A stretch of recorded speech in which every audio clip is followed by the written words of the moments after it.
Olá, amigos. Estamos aqui hoje com um grande amigo, médico veterinário, Sérgio Félix. Ele que é titular da CTPEC, aqui em Açaí, próximo a Londrina. Um grande amigo com 31 anos de formado. Hoje vamos conversar vários assuntos interessantes, profissionais, de treinamento e pecuária em geral. Seja bem-vindo, meu amigo Sérgio Félix. Bem-vindo aqui à Casa da Premium Gen, né? É uma satisfação recebê-lo aqui.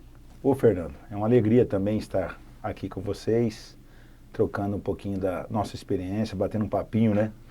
Amigos de longa data, fica 30 fácil. anos. 30 anos a gente já se conhece, dá para bater um pouquinho de papo aí. Sérgio, você fala um pouquinho da sua formação. Você já era da área pecuária? Você formou em que universidade mesmo, né? Fala um pouquinho disso pra gente. Fernando, nós somos formados na Universidade Estadual de Londrina, né? Já há mais de 30 anos. Estamos desde então trabalhando com produção animal. Nesses últimos 15 anos ampliamos um pouquinho a nossa área e passamos para o treinamento, para a instrutoria, para a capacitação de mão de obra. Mas ainda a gente continua todo no campo, trabalhando aí com reprodução na linha de frente, mas não esquecendo dos outros pilares, né? Trabalhamos também com a sanidade, com a nutrição e damos uma assessoria, uma consultoria na gestão da propriedade rural. Tá, então, você permanece também hoje no atendimento direto rural. Você não está só focado hoje no treinamento, nos cursos do CTPEC.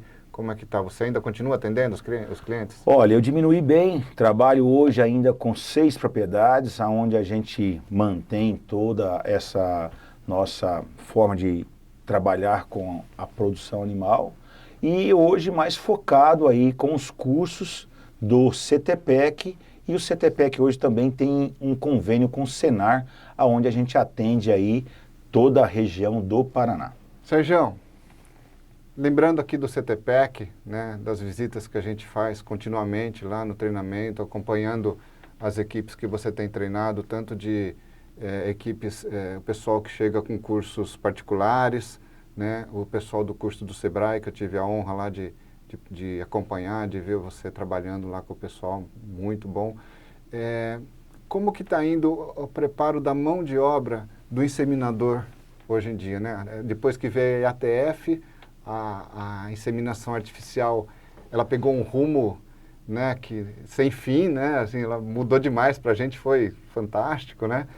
E como é que está essa formação da mão de obra do técnico de campo? Depois vamos falar também do veterinário, dos protocolos e tudo mais, mas do nossa equipe de frente, do nosso pessoal que cai para o mato mesmo, que cai para o serviço. Como é que está a formação hoje? Bem, Fernando, deixa eu falar um pouquinho da nossa história no CTPEC, como surgiu o CTPEC, né? É importante ressaltar que lá no ano de 2009, com o número de animais que a gente assistia, com o número de propriedades que a gente tinha dando consultoria e assistência veterinária, me juntei a 2 colegas, né, ao Jefferson, ao Luiz, e a gente resolveu montar um curso para treinamento desse pessoal que trabalhavam nas fazendas que eu assistia e que eles também assistiam, né? Então esse curso foi montado lá em 2009 e começamos em 2010 com esse, vamos dizer assim, com essa visão, com esse intuito, né? Treinar a mão de obra, porque a gente lá em 2010 percebeu que a IATF ia ser uma coisa que iria bombar.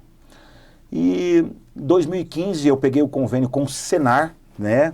E aí realmente a gente definiu seguir também nessa linha da instrutoria. Então hoje a gente vê que a formação da mão de obra, ela está até mais fácil, você com vários centros, né? A gente já está aí com mais de 14 anos ministrando os cursos. A mão de obra ficou mais fácil de ser treinada, porém a manutenção, ou seja, o comprometimento desse profissional nas propriedades rurais, eu vejo que vem diminuindo, porque o pessoal está tendo alta rotatividade, pessoas são formadas, são capacitadas e acabam deixando a propriedade ou até mesmo mudam de trabalho muito facilmente hoje. Por quê, Sérgio? O que você acha que está levando a isso? Olha, eu vejo que muitas vezes o pessoal pode pensar logo de imediato, é o salário. Nem sempre é o salário.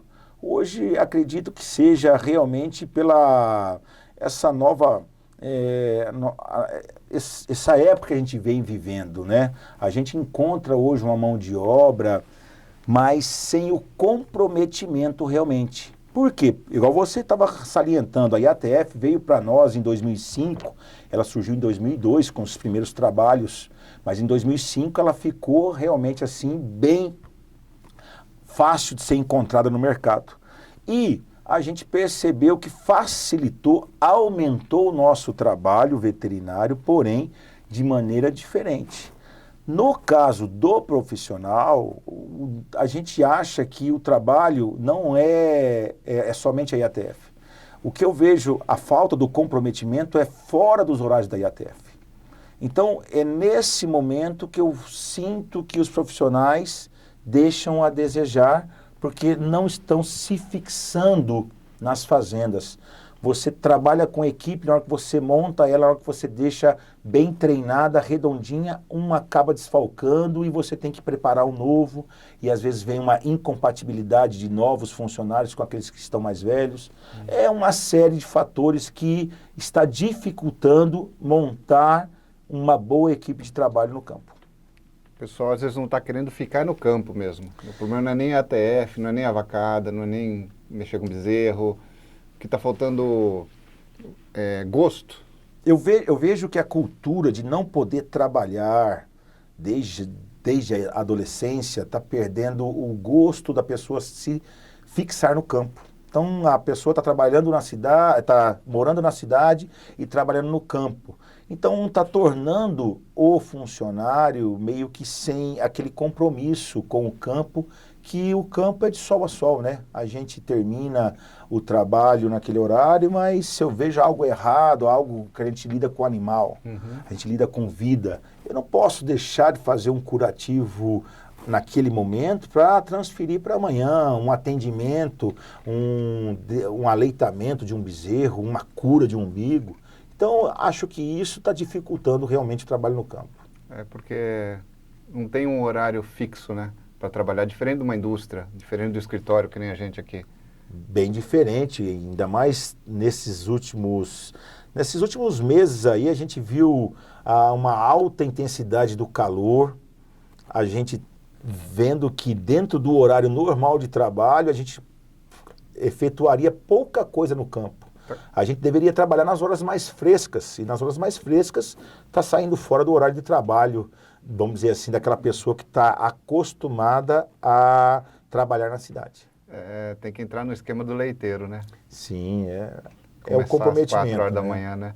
Talvez é uma jornada diferente, né? Talvez você descansar mais naquele horário do sol quente, você trabalhar realmente um pouco mais cedo, um pouco mais à tarde, fazer algo diferente ou até mesmo um escalonamento de trabalhos. E você tem conseguido implantar esse sistema em algumas fazendas, Sérgio? Você está vendo o pessoal se adaptar melhor a esse horário? Consegue fazer? As fazendas que adotam essa mudança, vamos dizer assim, esse manejo de você descansar nas horas mais quentes e, vamos dizer assim, se ater nas horas mais frescas, você tem melhores resultados. Algumas fazendas a gente faz isso com facilidade, outras não. Principalmente aquelas fazendas que tem o pessoal que trabalha morando na cidade. É mais difícil. Entendi. A gente tem visto também nas centrais de coleta de sêmen essa alteração de horários, né? Hoje as centrais, todas elas estão iniciando a jornada mais cedo, né? Pegando as horas mais frescas do dia, para os touros terem saltos melhores, melhor qualidade na coleta do sêmen. Com certeza. E terminando o dia mais cedo também, né? Então, quem sabe a moçada vai aprendendo, essa juventude vai aprendendo a voltar no sistema antigo e sistema de campo, né? E trabalhar assim.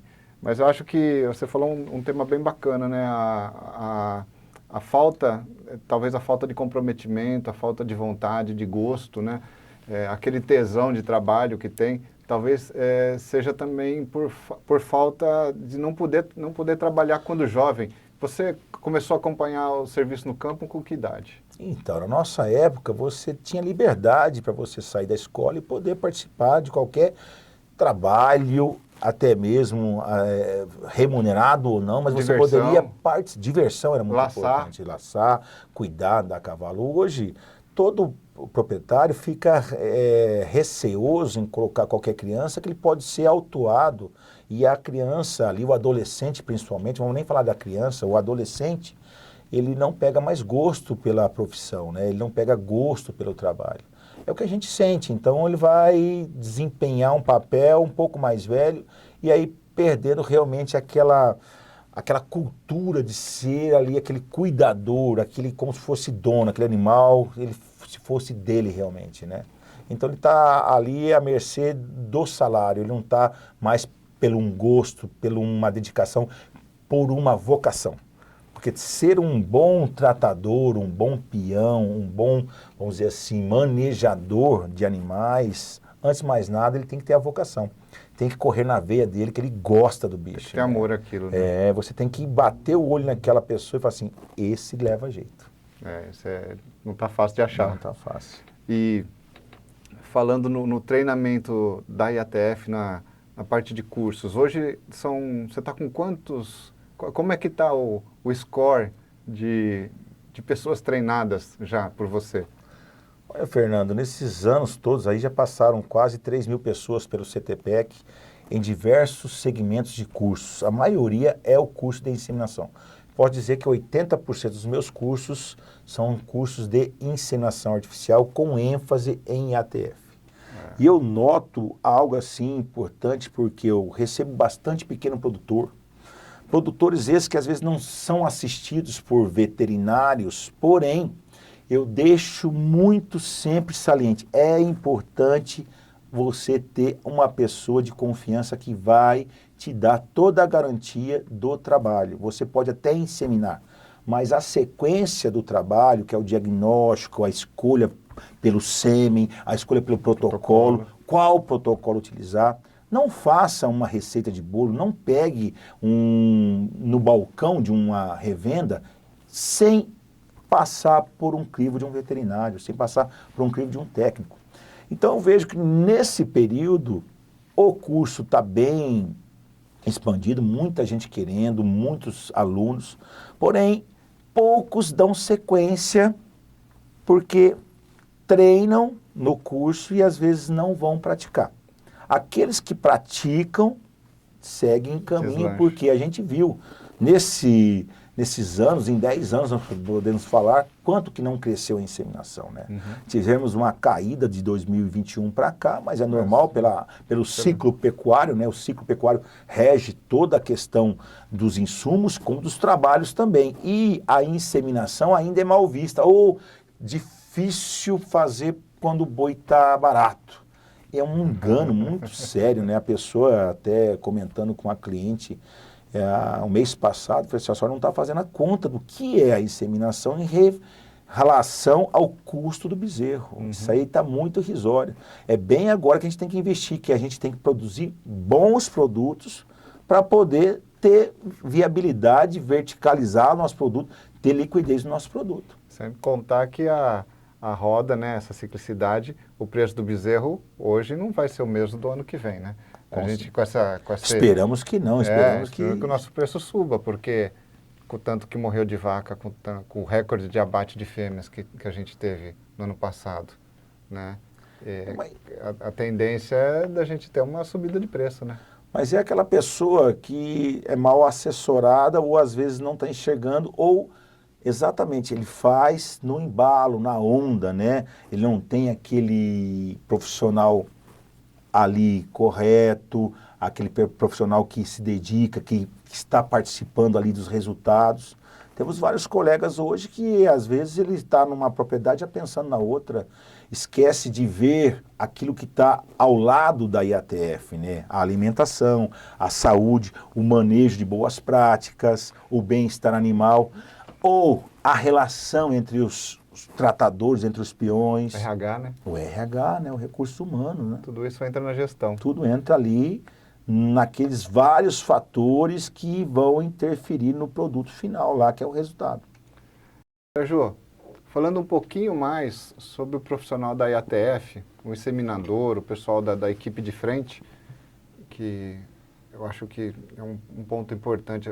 Esse pessoal admiro demais e é o nosso motor, né, cara? É o nosso motor de arranque aí para o nosso trabalho, para o nosso comércio de sêmen, para toda a evolução da inseminação. A gente precisa ter uma equipe robusta na frente, né? Mas está difícil, o pessoal reclama, difícil de surgir novos expoentes, né? O pessoal, como que dá oportunidade de encontrarmos os profissionais que se destacam, que tenham excelentes índices? Porque eu estou vendo que o inseminador mais velho do grupo não quer deixar o novato, ele põe o cara para montar o aplicador e toca o serviço. Fernando, o que acontece é o seguinte, a vida é uma disputa, né? Então, antigamente, quando se trabalhava com a inseminação convencional, que você tinha o trabalho árduo de estar observando o cio, buscando animal de manhã, buscando animal à tarde para poder inseminar, então muitas vezes não era algo assim tão entusiasmante quanto a IATF. A IATF, quando surgiu, até o pessoal, os técnicos, colocavam no protocolo trocar inseminador a cada 30 vacas. Para facilitar, o pessoal trabalhava com mais dificuldade, né? Hoje, a gente tenta passar a técnica para a pessoa realmente dominar aquilo que está fazendo, inseminar com eficiência. Aí, o que acontece? Quando você deixa lá 3, 4 inseminadores inseminando, ocorre normalmente a disputa entre eles, né? Você me perguntou como surgir novos expoentes.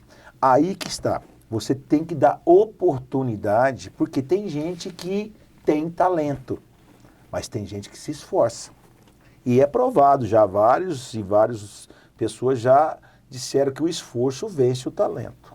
Então eu noto o seguinte, quando eu estou trabalhando com o meu estagiário, sempre eu dou uma oportunidade para ele, e não dou nas últimas vacas. Porque normalmente as últimas vacas, o pessoal está cansado, o pessoal já está querendo, o peão já grita, tira o pé da minha marmita. Aí o coitado do inseminador já vai submetido a uma pressão, né? Aí o próprio tratador, o peão fala assim, vamos lá, hein, você não pode demorar muito.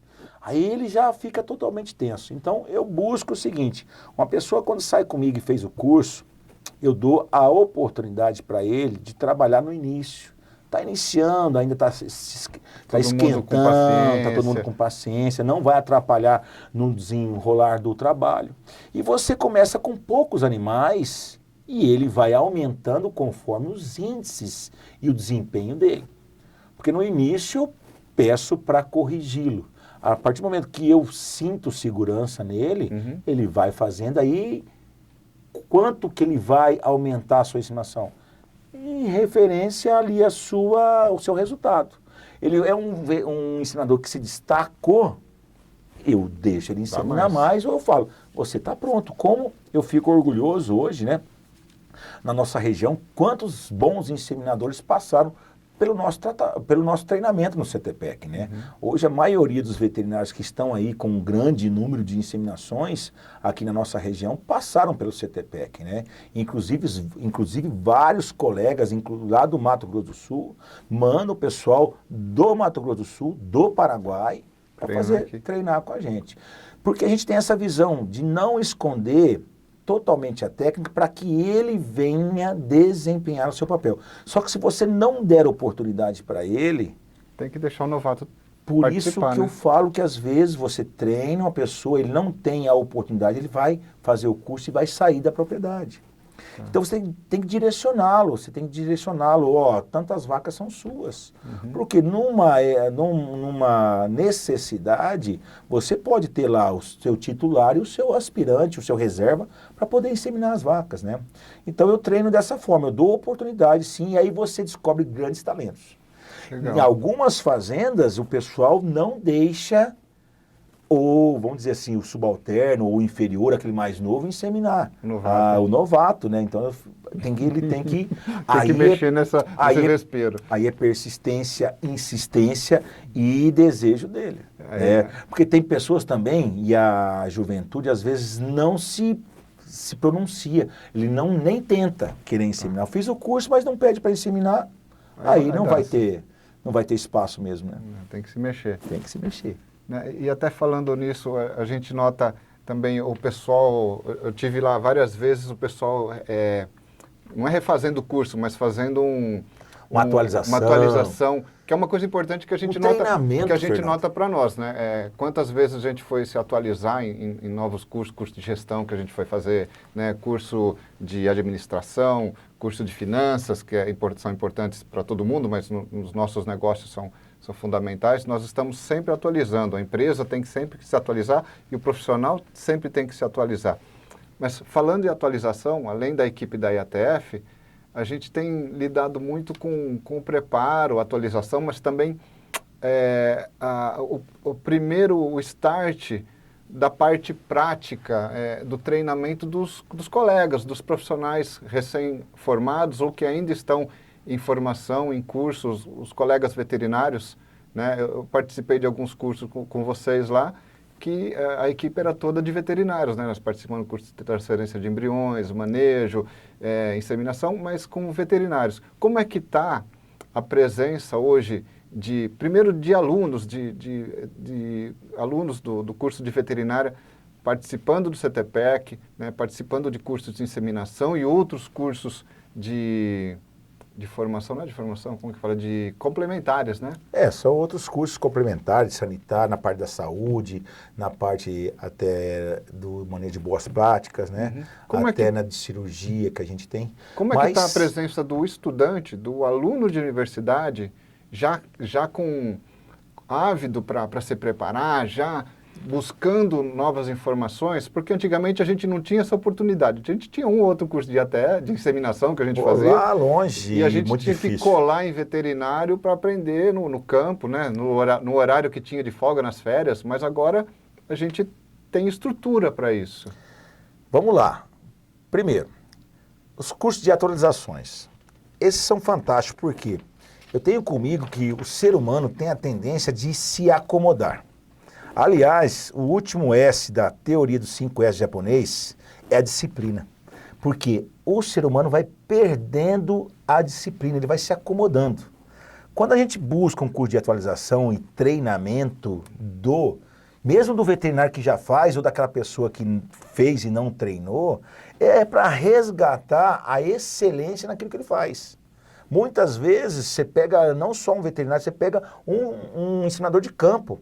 Ele sabe inseminar, ele sabe aonde colocar, depositar o sêmen no local correto. Ele não erra atravessar a cervix, que é um dos grandes monstros. Eu sempre pergunto, qual que é o teu medo na inseminação? O meu medo é passar os anéis da cervix. Eu falo, calma, primeiro você vai ter que chegar até ela, tá? Depois você vai se defrontar com esse teu medo. Aí, o que acontece? Eu parabenizo aquele estudante, e hoje basicamente 40 a 45% dos participantes do curso de inseminação são estudantes de agrárias, não somente de veterinária, mas da zootecnia também, alguns da agronomia. Então são estudantes, e eu parabenizo aquele cara que vai no primeiro e segundo ano. Por quê? O curso de inseminação é um curso voltado para o simpatizante da pecuária. Qualquer pessoa que se simpatiza, que goste da bovinocultura, pode fazer o curso de inseminação. Certo? E se ele faz no início da faculdade, eu sempre uso uma frase, que nós somos o que fazemos repetidamente. Aristóteles disse isso. Então, se a pessoa faz um curso hoje e passa lá 2 anos sem treinar, é evidente que é necessário ele vir para dar uma atualizada, dar uma treinada para pegar um grande trabalho. Eu sempre falo, você está tendo aqui nesse curso aulas de noções de inseminação. A inseminação é como se fosse uma autoescola. Uma autoescola eu falo que você pega noções de direção. Dirigir mesmo é na estrada. Inseminar é no dia que você for para o campo fazendo estágio. Você relembrou muito bem. A gente, para fazer um curso de inseminação, tinha que andar 500 quilômetros daqui de Londrina, 400 quilômetros para poder fazer um curso, e se não ficasse como Aspone, deixa a sigla para lá, para quem quiser lembrar do Aspone, se você não participasse ali de como estagiário, você não aprenderia a inseminar, porque antes era mais difícil ainda, porque você tinha só inseminação convencional, você tinha ali 10, 15, 20 vacas quando tinha um lote muito grande. Tirando isso, era 2 de manhã, 3 à tarde, 3 de manhã, 4 à tarde e mais ou menos assim. Hoje não, hoje você pode trabalhar com 600 vacas em uma pegada no período da manhã, no período da tarde, né? 300 de manhã, 300 da tarde. Então isso aumenta muito. Só que ao mesmo tempo que aumenta muito a chance de treinamento, a exigência é muito maior porque não pode dar nada errado, né? A pressão é muito grande. Então, eu falo que a atualização serve para isso, para você resgatar todos os detalhes que a pessoa vai acomodando-se. Tá.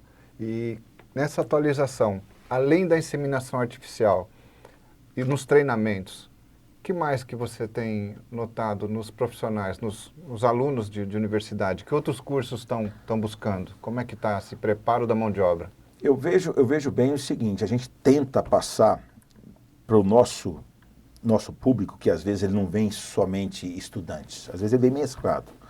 Eu passo a importância de se já estar convivendo, um aprender com o outro. Um aprender que um depende do outro, que precisamos formar um time. Quando eu tenho mais alunos, a gente começa a direcioná-los realmente não só para a inseminação, mas para um olhar mais holístico, um pouco mais de outros detalhes. Como que está a pastagem, como que está a estrutura, como que está o manejo racional, como é que está boas práticas. E vocês estão desenvolvendo cursos assim para esses outros? Está trazendo profissionais para trabalhar nesses outros temas? Como é que está? Temos dentro do manejo de gado de corte, a gente inclusive faz o custo de produção, a gente envolve a gestão. Falamos muito de nutrição, porém não é um curso totalmente voltado para nutrição, que gostaríamos daqui a algum pouco tempo a gente também soltar ou trabalhar com específico, um curso mais avançado de nutrição. Mas a gente aborda a nutrição, a sanidade, uma aplicação de medicamento. Tem muita gente que teve um problema seríssimo com o Berne esse ano, com o ectoparasita, mas porque a maioria deles ainda estão naquele, vamos dizer assim, naquela má aplicação do produto. Então nem sempre foi uma resistência ocasionada por uma mutação. Foi assim por deficiência, por subdosagem, técnica de aplicação. Ou até mesmo nem aplicação. Tem gente que tem lá refluxo de 40% e acha aquilo normal.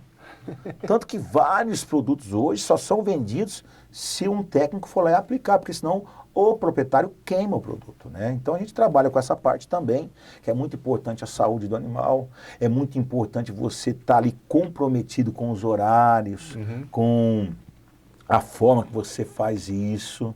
E dentro da formação do profissional, a gente começa com o de inseminação, um curso que eu falo, que está na nossa mão e do médico veterinário, eu sempre brinco bastante, né? Falo, gente, sabe qual que é a melhor forma de você aumentar o índice de prenhez numa fazenda? O pessoal vem nutrição, vacinas reprodutivas, vem protocolos. Eu falo assim, você identificar a vazia. E isso está na mão do veterinário. Você conhecer a vaca vazia, fazer o diagnóstico, essa vaca é vazia. Porque a prenha é prenha. Eu brinco, abraça ela, faça as vacinas reprodutivas, faça uma boa nutrição e que ela não venha perder, não tenha percas gestacionais. Mas a vazia, você tem todo o potencial de transformá-la em prenha. Mas eu preciso identificá-la. Então, para mim, que estou há 31 anos, basicamente, dentro da vaca, vou me perpetuar, porque para aumentar a taxa de prenhez, eu tenho que descobrir a vazia. Basta comprar o ultrassom, tem que aprender a usar. Rapaz, o ultrassom, eu sempre falei, eu relutei muito em comprar. Eu acho uma ferramenta importantíssima hoje. Mas ela é minha ferramenta acessória. Eu não sou acessório do ultrassom. Você saber palpar, você saber observar, você juntar a etologia com a fisiologia com seu poder de observação e a sua palpação, eu vejo várias pessoas relembrando da medicina, aonde você ia ao médico e o médico realmente clinicava, fazia percussão, palpava, perguntava. Por que eu vou esquecer do meu exame clínico, que é a palpação? Agora, o exame de ultrassom é complementar a minha palpação. Eu vejo muita gente querendo só passar ultrassom, mas não aprendeu a palpar. Então, fazer imagem depende de uma boa palpação. Saber onde vai colocar. Saber onde você vai colocar. Tem muita gente que usa ultrassom para prenha, para vazia, não sabe o que faz. Porque ele não sabe palpar a vaca vazia. Então, nessa sequência de uma boa avaliação reprodutiva, eu não gosto de falar de curso de ultrassom, eu falo avaliação reprodutiva, é palpação E ultrassonografia e utilização dos recursos para você otimizar o teu protocolo, otimizar o que você vai fazer. Tem muita gente que fica pensando em patologias, pensando em algo que se fazer com vamos dizer assim, um animal que tem lá um útero infantil que não se desenvolveu. Então, muitas vezes, a pessoa fica procurando pelo em ovo. Então, para quem você está trabalhando, qual é o plano de produção dessa fazenda, qual é vamos dizer assim, o objetivo que eu estou fazendo naquela avaliação reprodutiva? Como professor, como ensinador, como instrutor.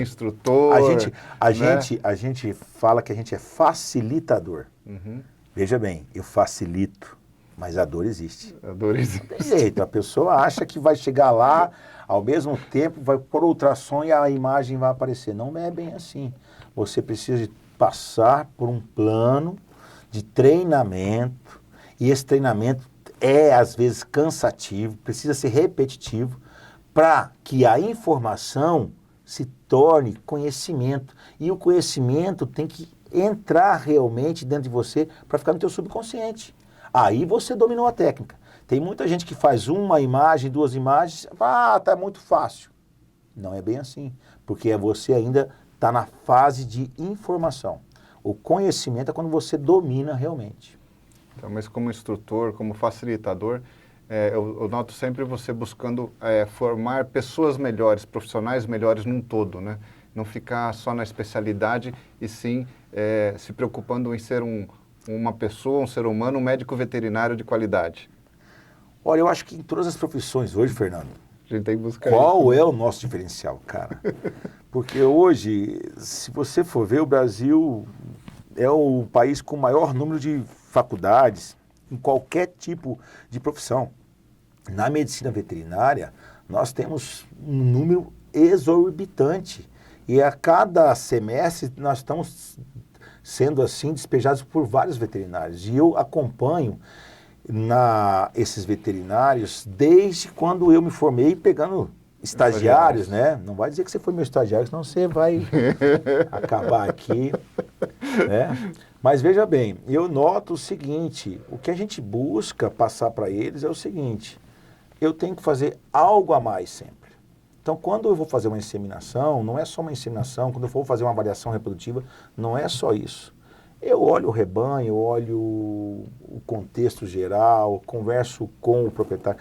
Aliás, você ter um bom papo, você participar ali de reuniões, de saber como estão os custos de uma fazenda, é importantíssimo. Para que você possa opinar, às vezes, você não precisa saber de todos os detalhes, mas você poder opinar. Então, quando eu treino um profissional lá, veja bem, você vai ser o inseminador. Você tem potencial de ser o veterinário porque você é estudante. Você é o produtor, você não é veterinário. Tem que se aliar a um bom técnico, a um bom profissional, para vocês montarem um time. Sozinho, você não vai conseguir os melhores resultados. Você vai precisar de uma assistência técnica. E eu trabalho com pastagens, eu não sou especialista, eu tenho que recorrer às vezes a um agrônomo para análise de uma amostra de terra, de terra, planta, qual defensivo agrícola que eu poderia estar colocando aqui, que tipo de, vamos dizer assim, então eu tenho que recorrer a uma pessoa com maior conhecimento técnico, entendeu? Faz parte. Até mesmo dentro da zootecnia, a gente não é um especialista em nutrição. Por que não optar ou por um zootecnista, um agrônomo, um veterinário que é especialista em nutrição? Certo? Para que a gente possa, estava conversando ali um pouquinho, você tirar uma propriedade do status de ruim e colocar ele no status médio, sabe? Não é difícil. É como deixar o feio bonitinho, é só você dar um banho de loja, né? Dar uma arrumadinha. Porque o bonitinho é o feio bem arrumado. Agora, transformar uma propriedade em uma propriedade de altos índices produtivos, rentável, já são detalhes minuciosos. Já precisaria ali de uma cirurgia plástica, às vezes, né? Então, voltando aí, a gente tenta passar para que a pessoa não enxergue aquele curso somente ali como uma técnica manual. Porque eu falo, ó, minha função aqui, primeiro, é incomodar vocês. E muitas vezes eu consigo, eu tenho que incomodar. Porque se eu não incomodar a pessoa, não são em 4 dias que a gente consegue passar todo o conhecimento adquirido em 31 anos, né? Tem que tirar do conforto. Tem que tirar da zona de conforto. A pessoa tem que buscar, ele tem que sentir-se incomodado. Sérgio, e dentro dos assuntos que a gente lida, dos acompanhamentos, um tema está muito em evidência, acho que é cada ano mais, e vai aumentar, tem essa impressão pelo menos, é o tema de bem-estar animal. Que muitas vezes a pessoa, nós não conseguimos entender a importância dele, entender como que ele funciona, porque ainda mais nós, né, que somos do tempo que domava o cavalo na espora, né? Derrubando no chão, caindo de mula, e trabalhava com boi na base do porrete, né? E hoje é tudo diferente, melhorou muito, as técnicas são outras, a gente tem um resultado melhor em toda a linha de produção. Essa semana mesmo eu estava num frigorífico muito bom e o tema que nós estávamos discutindo, um deles era o tema de bem-estar animal, de como esses animais chegavam ao frigorífico, como era trabalhado e todo o cuidado que a equipe do frigorífico, que é um sistema de cooperativa, atuava nas propriedades para que esses animais já viessem num trabalho de bem-estar, sendo preparados. Então, assim, a carne que a gente come dessa cooperativa, ela é melhor por quê? Por que é mais gostosa? Por que é uma satisfação fazer um churrasco, né? Dá prazer de comer aquela carne. Não é só por causa da raça ou da nutrição, mas já começa lá atrás, no preparo até chegar no frigorífico. E você tem trabalhado com isso, você tem essa preocupação e está treinando os nossos colegas para isso. Como é que está o bem-estar animal? Fernando, ó, eu falo com muita, vamos dizer assim, por gratidão de ter aprendido e entendido o que é bem-estar animal. Tem muita gente que não sabe o que é bem-estar animal. Tem muita gente, eu até falo, como eu recebo pessoas leigas às vezes, pessoas que não têm intimidade nenhuma com a bovinocultura, e eu gosto de estar perguntando o que você entende de bem-estar animal, né? Tem muita gente que acha que ainda bem-estar animal é você ficar agradando, acariciando, sabe? E não é bem assim o que é o bem-estar animal. Bem-estar animal, a gente que, como você disse, a gente já vem da velha guarda, aonde nós aprendemos lá atrás, com os nossos avós, com os nossos pais, e a gente trabalhava de uma forma. E eu tive a oportunidade de conhecer o bem-estar animal no final da década de 90, 97, 98, e começamos a praticá-lo, e desde então eu vejo os resultados surgirem. Eu não dava muita importância, porque a princípio a gente achava que tudo isso era para inglês ver, né? Isso aqui é porque o mercado europeu está exigindo, porque o mercado...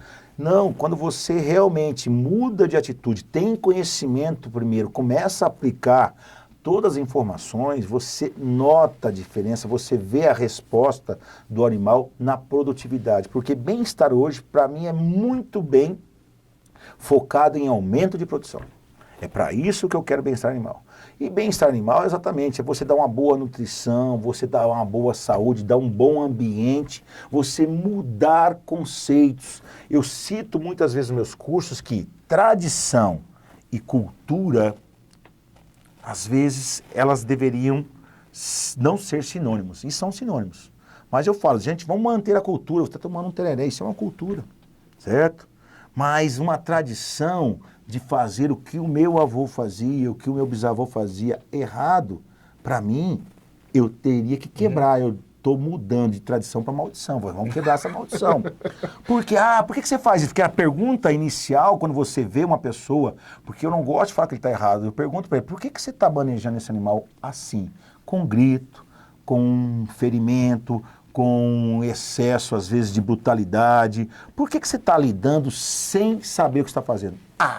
Eu aprendi desse jeito. Ótimo, é uma tradição. Você aprendeu com seus antepassados. Mas vamos tentar quebrar, vamos colocar conhecimento. Então, quando você consegue colocar conhecimento de como o animal enxerga, qual é a memória que ele tem, quais são os medos que esse animal tem, e começa a colocar em prática, colocar dentro de um posicionamento técnico e ver resultados, mudanças de comportamento. Para que eu vou aplicar um medicamento super, vamos dizer assim, eficiente em um tronco coletivo onde eu corro o risco de perder 30% desse produto numa aplicação e eu tenho um tronco ali parado que Um brete de contenção. Um brete de contenção parado porque lá atrás o meu superior, até mesmo assim, eu sendo encarregado, ele falou assim, não pode passar o animal aí para não sujar o tronco. Então são várias coisas que você vai identificando e pontuando quando você trabalha com bem-estar animal, né? E quando a gente começa a lidar dessa forma, com conhecimento, você vendo o resultado, você fica mais tranquilo em defender. Não é para inglês ver, não. Não é porque um frigorífico, é porque realmente melhora. Um animal com bem-estar, ele tem maior desempenho, maior desenvolvimento, porque ele não tem estresse.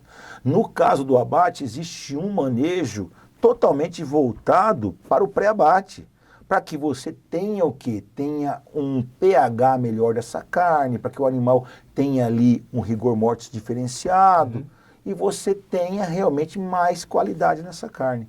Mas isso é legal porque você começa a trabalhar com quem nunca viu, com quem sempre viu, e primeiro passo é a pessoa querer mudar de visão, de comportamento. Eu venho daquela velha guarda, onde eu cheguei vários dias, onde a gente trabalhava com 1000 animais por dia. Chegava à noite, deitava e refletia, nossa, que serviço ruim que nós fizemos. Por que serviço ruim? Porque você viu que um animal se feriu, um fraturou uma perna, um funcionário acabou se machucando, um animal pulou a cerca, um animal quebrou uma porteira. E aquele serviço que era, a princípio, com um objetivo, que era fazer um manejo sanitário, deixou a desejar, porque se eu fosse mensurar o que eu estava perdendo em refluxo, eu ia ver que meu trabalho foi totalmente ineficiente. Então, quando a gente busca trabalhar dentro dos domínios do bem-estar animal, respeitando toda a ambiência, respeitando toda a etologia animal, você vê resultados fantásticos com a questão das boas práticas na pecuária. Dentro das técnicas, Dentro né? das técnicas. E lógico, a gente está falando assim, totalmente sem identificar, porque cada fazenda tem as suas instalações, tem o seu bovino, a sua raça, o temperamento individual e a forma que esse bovino sempre foi tratado. Dois temas aí bacanas que você tocou. Instalações e temperamento, né? Bem-estar animal, instalações, tem a ver? Nada a ver. Instalações você adapta, você tem que trabalhar conforme aquilo que você tem. Eu não posso querer participar de uma corrida de Fórmula 1 com um carro da Fórmula Indy, entendeu? Você tem que pensar que eu tenho que me adaptar com aquilo que eu tenho. Tem muitos currais que são anti-estresse, ótimo, excelente, mas tem proprietários que não conseguem fazer esse investimento de imediato. E ele pode ter bem-estar animal, mesmo ainda não estando... Bem-estar animal com o curral que ele tem, ele só tem que fazer algumas adaptações, porque tudo depende de algo ligado a outro. Por exemplo, eu não posso pedir para ele fazer um manejo sanitário em um tronco de contenção, em um brete de contenção, e esse brete de contenção esteja quebrado, aliás, não tem esse brete, né? Então eu vou ter que me adequar. O que eu posso fazer para minimizar? Uma balança, quem quer mexer com gado de corte ainda, a maioria, eu vi um dado 30% Tem balança, tem né? balança, 70% não sem tem balança. né? Então, como é que a pessoa pode ser um produtor de gado de Como corte? pode Né? calcular o seu financeiro? Então, são vários detalhes. Então, tem muita gente que bate, a princípio, nós temos que mudar instalações. Não, primeiro, nós temos que mudar os conceitos, capacitar, trazer conhecimento para quem vai trabalhar com os animais. Se você não conseguir colocar isso, você pode trabalhar num curral. E temperamento, é culpa só do animal? O temperamento tem, né? A gente vê, tem a questão genética, de herdabilidade, mas tem muito mais a ver com a forma que você trata esse animal. Então, como que você trata esse animal? Logicamente, a gente vê que tem animais mais reativos, tem animal que ali, a gente vê até mesmo isso numa maternidade, uma vaca muito amorosa, uma habilidade materna, e tem aquele animal que foi sempre mal cuidado, tem aquele trauma, porque o animal tem memória. Então, tem a herdabilidade presente, nós sabemos, a gente sabe de alguns touros, né, Lore, aí, que deixam, realmente, você conhece... Um rastrinho, né? Um rastrinho ali. Mas quando você muda, você lida diferente, você ameniza isso. Então, o temperamento vai na hora que você também já está saindo do bem-estar. Ele vai exacerbar o seu temperamento, porque você já deixou de utilizar o bem-estar com ele. Então, a técnica bem trabalhada, um profissional bem preparado, uma equipe bem preparada, treinado moderna, né? Vamos falar assim, um pessoal preparado no tempo moderno de hoje, no sistema de bem-estar animal, pensando com essa ideia, com esse conceito, a gente consegue ter uma pecuária mais tranquila, né? Com certeza. Menos acidente de curral, né? A pessoa, a partir do momento que ele aceitar que ele tem que mudar, que tem novos conceitos, porque o que está dando errado? Primeiro você identificar o que está acontecendo de errado, para depois você trilhar um caminho de melhoramento, certo? Porque senão todo mundo vai pedir para derrubar os currais que a gente tem, fazer um curral anti-estresse, mas se você não mudar o conceito da pessoa, da mão de obra, não vai adiantar nada. Sérgio, falando um pouco sobre o mercado da inseminação artificial, o mercado atual, o volume nacional de inseminação, a gente sabe que temos uma jornada grande ainda para avançar. Como é que estão os números, os últimos números dos 3 últimos anos? Como é que você fala? Olha, Fernando, sempre eu bato na tecla de onde veio a inseminação, como que ela surgiu, né? De 1970 até 2002, ela ficou estagnada, não crescia, era 5%, 6%. Com a entrada da IATF de 2002, 2005, diga-se de passagem, a inseminação entrou numa curva crescente e oscilando anos conforme os ciclos pecuários. 2021 chegamos no ápice de 26% do rebanho de corte, 22% das vacas leiteiras, com a média de 23% do rebanho sendo inseminado. 2023 caímos um pouquinho, estamos na média aí aproximadamente de 20%, acredito eu, porque tivemos uma redução nas inseminações devido ao ciclo pecuário. Mas vejam bem, você futuro inseminador, você pecuarista, qual é o caminho que nós temos que seguir? Não tem como, você tem que buscar a alternativa de ser mais produtivo.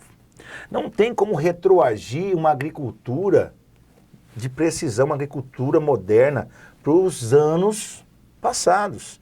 E a pecuária reluta nesse vai e vem. Quem começou e faz bem feito até hoje não para nunca mais. Tanto que a gente começou com uma inseminação e hoje nós temos um modelo de 3 inseminações subsequentes.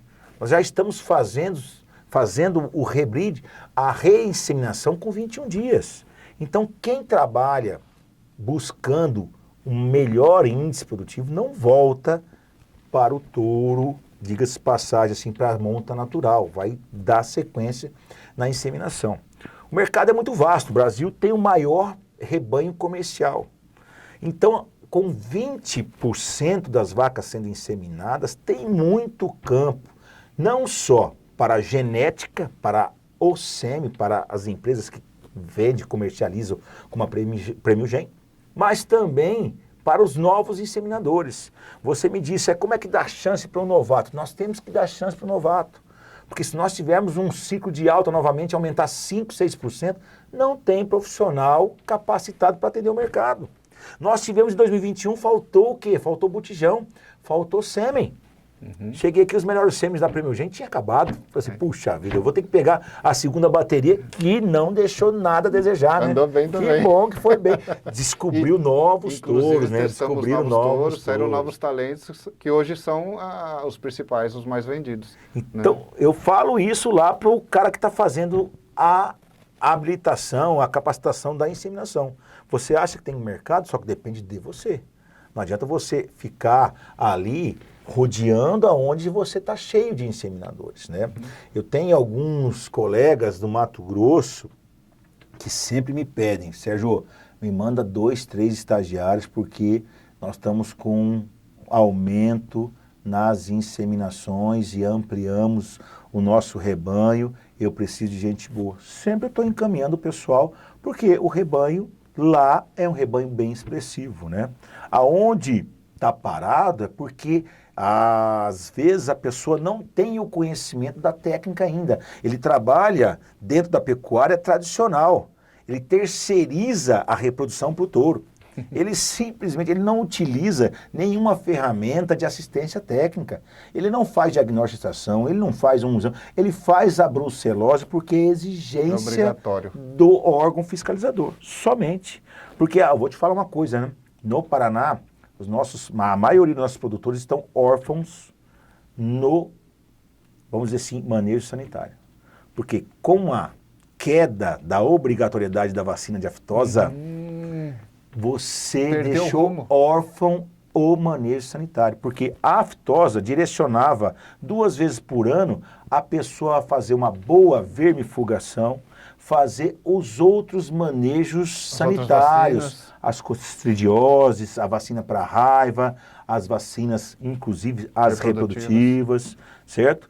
Então hoje, a falta de informação ainda eu vejo que é uma dificuldade para pequenos produtores que não usam a inseminação, porque, como nós dissemos, o gado leiteiro, por ser manipulado, manejado diariamente, teria que ter uma proporção de maior inseminação do que o gado de corte. Interessante, Sérgio. A gente tem no gado leiteiro no Brasil o menor índice de inseminação. E nós vemos nos países mais desenvolvidos, né? Estados Unidos e Europa, Nova Zelândia, Austrália, né? O gado leiteiro sendo o líder, quase zerando a participação de touros nos rebanhos, né?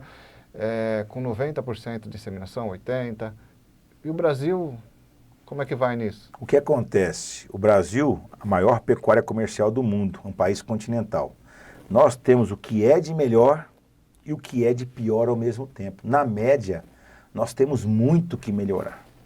Então nós temos bacias leiteiras que não perdem nada em números, em índices correspondentes ao mundo todo. As bacias de alta produtividade, mas ao mesmo tempo, vizinho dessa bacia leiteira de alta produtividade, você tem aquele pecuarista tradicional, utilizando aquelas vacas mestiças. Olhe lá quando tem um touro anelorado, não vou nem falar Nelore, eles gostam muito do mocho, quando tem um mestiço tabapuã, é o que eles adoram. Então a maioria ainda deixa o índice meio que fraco, quando a gente faz uma comparação com o resto dos outros países aí. Então tem muito que crescer a pecuária. E como eu disse, se a gente partir para um ciclo de alta novamente, se a gente aumentar 5, 6% nos índices de inseminação, vai faltar material genético, vai faltar material humano para executar esse trabalho. Falando em índices de inseminação, vou falar de índices de resultados, né? Índices de ATF, que é a nossa batalha constante, a disputa, é o campeonato entre as empresas, entre os técnicos, entre os colegas. E vamos voltar naquela receita de bolo que nós conversamos lá atrás, né? Que não existe receita de bolo. E nós notamos muitos criadores, muitos profissionais ou não, mas soltando protocolos sem um critério maior. Às vezes até terceirizando, banalizando os protocolos. Banalizando o protocolo, isso, banalizando a técnica. E eu sempre achei muito interessante... Querendo excluir os técnicos, as pessoas capacitadas. Isso. E eu sempre achei interessante também trazer os colegas, nas fazendas que a gente tem uma participação mais ativa, né, de fazer a pré-estação, de preparar essas fêmeas desde a nutrição, sanidade, mas também na reprodução, né, de entrar com uma avaliação pré-estação. Como que você enxerga isso? Como a gente salientou já, os resultados dependem de vários fatores.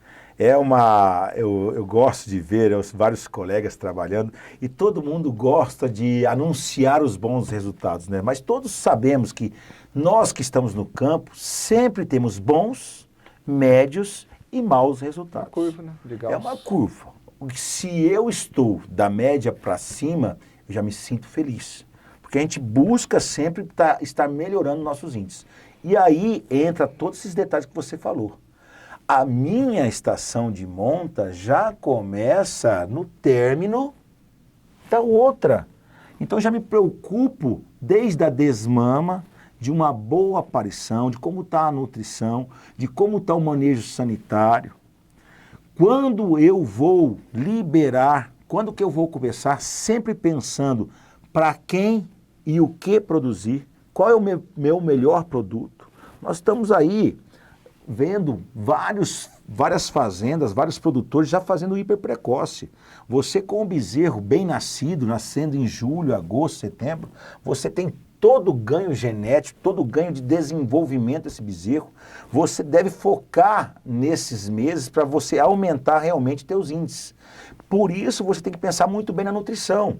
Na época da seca, na época do inverno.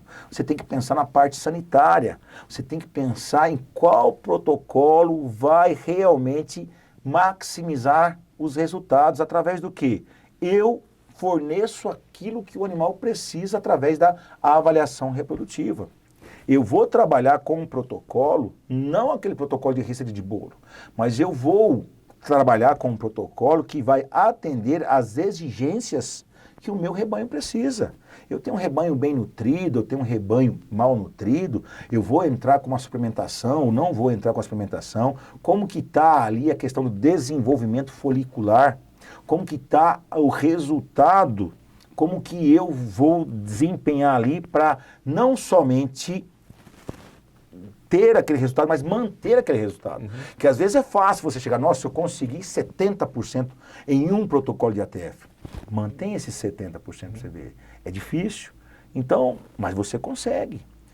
Então eu acho que o trabalho é constante, por isso que fazenda é fazendo, né? A gente nunca vai chegar simplesmente e trazer uma receita de bolo, esse protocolo serve para todo mundo. Eu acredito muito ainda no trabalho individual do profissional como um olhar dentro dos pilares da produtividade. Reprodução, nutrição, saúde, gestão. Como administrar tudo isso e sempre focar em não perder a disciplina. Lembra lá? A gente, como ser humano, tem a tendência de ir se acomodando, né? Aí você vai perdendo detalhes de higiene, detalhes de horário, sêmen de qualidade. É fantástico você trabalhar com uma empresa excelente para que você não precise ficar, será que foi o sêmen, não foi o sêmen? Você trabalha com uma empresa idônea, você já elimina esse fator. Então, não é somente o sêmen, o inseminador, quem que inseminou, o local de inseminação, o descongelamento, como que foi o descongelamento, como que foi os horários, estava muito quente, estava muito calor, Eu aproveitei nesse período, eu fiz até um teste de uma inseminação noturna para ver se tinha um acréscimo. Não teve diferença significativa, porque à noite também estava muito quente. Você tinha não era só o dia, mas era o dia e a noite muito quente, né? Então você tem que estar se buscando alternativas, Fernando, para fazer uma somatória e a gente tenta passar isso para o nosso aluno e a gente conversa entre os nossos profissionais, sempre aprendendo um com o outro, indo em workshops, em simpósios, vendo que os nossos amigos pesquisadores estão trazendo de novidade, porque é uma constante, o mundo gira, você tem que girar junto com ele, né? Você tem que estar buscando. Nós vimos que o mercado hoje, cada vez mais, precisa ser eficiente. Você vai ter que produzir mais na mesma área, você tem que ser uma pessoa com competência naquilo que você faz. Existem vários dados que é onde vão se perder vários pecuaristas até 2040, 2050, né? Aquela pessoa que não tem competência não se estabelece. Sérgio, no tema de genética, dos 30 anos que a gente está no mercado trabalhando e o acompanhamento que a gente já tinha antes, da tua experiência como pecuarista, né, como família de pecuarista, qual o perfil de gado, desde da história do Marquigiana, né, Limousin, e hoje a gente muito no Zebu, na parte do Nelore, e de Angus, e cruzamento com Brahma. O que você fala da evolução genética, de quando você se conhece por boiadeiro, né? Laçador, né? Montador de cavalo, até hoje? Fernando, falar do Nelore é chover no molhado, né? Porque o Nelore, não tenha dúvida, é a raça que se estabeleceu, que multiplicou-se dentro dos trópicos do nosso país aqui. E as outras raças, a gente fala até saudosamente, né? Falar do Marquejana, do Cimental, do Limousin, do Charolês, falar de todas as raças que já tivemos aqui em Londrina. Eu sempre falo que a gente teve uma época muito boa aqui em Londrina, porque a exposição de Londrina era a exposição mais glamurosa, né? Porque ela tinha o que era de melhor do Zebu e o melhor do europeu. Então nós tivemos todas as raças marcando presença aqui. O que a gente nota e o que a gente, vamos dizer assim, sintetiza nessa conversa aqui, que eu acredito que desta vez nós tomamos um bom rumo. Nós deixamos de ser realmente detalhistas na questão de alguns aspectos. A gente se preocupava muito com perfil racial, com ponderal, e hoje a gente colocou um equilíbrio naquilo que a gente busca. A gente viu que os extremos não são interessantes.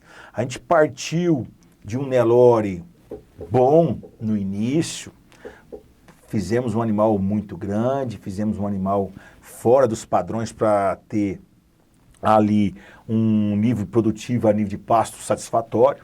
Hoje a gente pegou um equilíbrio muito bom, a raça Nelore, ela está ali equilibradíssima, ela está com seu desenvolvimento ali até às vezes brigando de páreo a páreo com o cruzamento industrial, quando você tem uma genética bem realmente aguçada ali, uma genética ali bem implantada, né?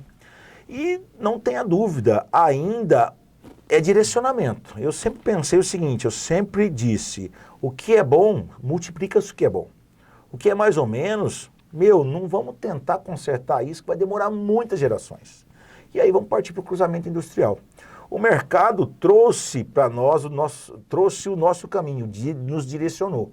Ele quer um animal precoce, quer um animal que traga qualidade, maciez, suculência e com, vamos dizer assim, com continuidade. Eu não posso ter padronização, eu não posso ter oscilação nisso. Então, muitas raças, o que aconteceu no Nelore, aconteceu com todas as raças taurinas também. Nós tivemos uma vertente de querer um animal super pesado há anos atrás. Então você fez um animal... de peso na exposição, né? O julgamento, eu que tive a oportunidade de acompanhar, muitos jurados, colegas nossos, julgavam pela tabela de peso, pelo ponderal. Quem tem o melhor ponderal? Ah, esse é o campeão. Então você escolhia animais de extremo tamanho, então você deixava de escolher aquele animal equilibrado. E isso, todas as raças passaram por isso.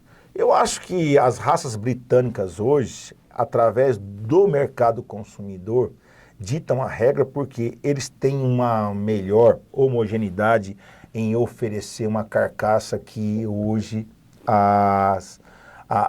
vamos dizer assim, o que o mercado gourmet procura, certo? Então, e nós ficamos muito à mercê, há muitos anos, da genética importada, ficamos assim à mercê de genéticas que vinham de fora.